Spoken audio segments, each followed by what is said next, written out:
दोस्तों, इस सीरीज़ में आपका फिर से स्वागत है। और आज हम बात करेंगे भारत में जो धर्म निकले उनमें से दो महान धर्म हैं, जैन धर्म और बुद्ध धर्म। इन दोनों धर्मों ने अहिंसा की बात की, समता की बात की और तार्किक सोच, रैशनल थिंकिंग की बात की।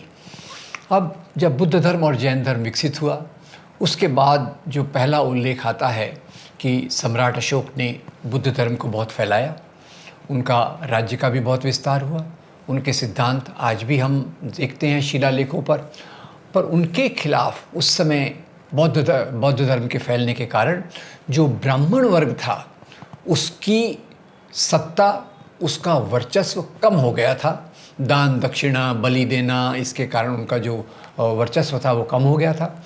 जाति व्यवस्था पर बड़ा प्रहार हुआ था, समता की तरफ एक बड़ी यात्रा हुई।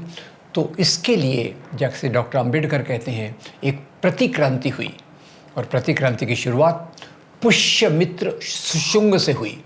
पुष्यमित्र शुंग ने तो यहाँ तक आदेश निकाला कि जो भी एक बुद्ध भिक्खु का सिर लाएगा उसको एक सोने की अशर्फी दी जाएगी। तो उसी के चलते बहुत सारे बुद्ध विहारों पे हमले हुए।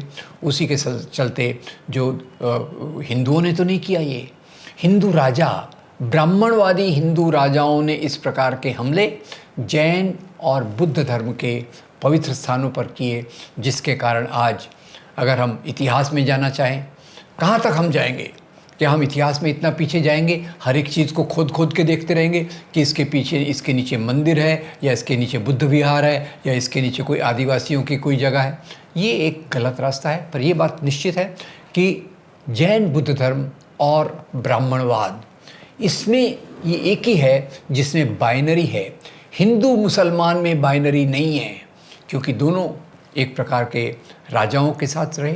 जब पर कि जहाँ की वर्ण व्यवस्था जो भारत की सबसे बड़ी बात है, उस वर्ण व्यवस्था में एक बाइनरी, दो पोल, दो ध्रुव, ब्राह्मणवाद बनाम जो श्रमणवाद, ये एक बाइनरी रही है। और उसके चलते ब्राह्मणवाद के प्रभाव में कई हिंदू राजाओं ने जैन धर्मों के और बुद्ध धर्म के स्थानों पर आक्रमण किए, उनको नेस्तनाबूद किया। और इसी कारण से अगर आप जानते हैं तो भारत से बुद्ध धर्म प्राय समाप्त हो गया।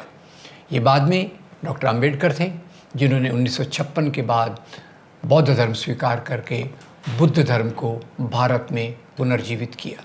तो इसे हम इतिहास को बहुत पीछे ले जाना गलत होगा। इतिहास में क्या हुआ उसको एक परिणति मान के आगे हम अच्छा इतिहास कैसे बनाएं, जिसमें सबको समता मिले, सबको बराबरी मिले।